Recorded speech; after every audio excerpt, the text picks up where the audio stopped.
So I actually went ahead and decided to take the plunge and go with a wireless setup. I went with the Sram AXS on the right and the Rockshox reverb axis on the left. The setup's really cool and I'm really digging the way it looks on the bike.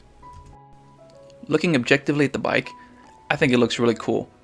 Without the cables for the dropper and the drivetrain, the bike looks really clean. Now it still has the hoses for the actual hydraulic disc brakes, but as you can see from these videos right here, I think it looks a lot better.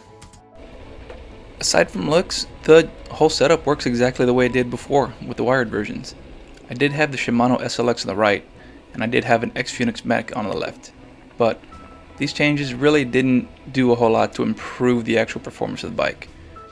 You still have to struggle to climb when you have to struggle to climb. You still have to shift when you're supposed to, but honestly, for me this is more of a luxury than necessity.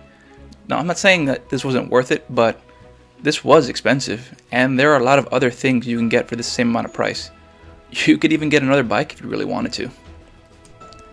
If I had to nitpick on anything for this new setup, I would probably hit two little areas. Now one is for the setup itself, and one is on myself.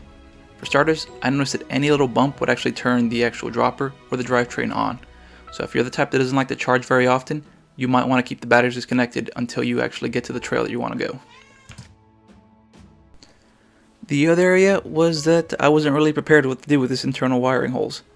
I didn't really have anything to plug it up, and Marin does sell something to plug it up, but like a lot of other things right now, they're out of stock. So I had to resort to just plugging up these holes with a little bit of electrical tape. Now it's not the prettiest, but I mean, it does what it's supposed to do.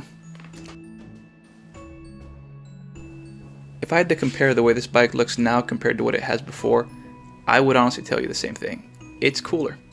That being said, this is still kind of a luxury. The bike performs just as good as it did before, and it didn't really change a whole lot. Now it does look cleaner, and it does look a lot better in my opinion. It's not a necessity. If you don't have the means to afford something like this, then don't do it. Ride your bike the way it is, have fun, upgrade it as you go. If I had to do something like this again, I probably likely wouldn't go for it. I'd probably buy better drivetrains for half the cost of the actual GX axis, and I'd probably afford a much cheaper dropper post if I had to. Now I do have fun with this, and I plan to use it for years to come, so for me, this justifies the price. If that's something you want to do, have at it. If it's something you don't, find something else. I appreciate everybody who watched this. Thanks for watching, and have a great day. Such an amazing view.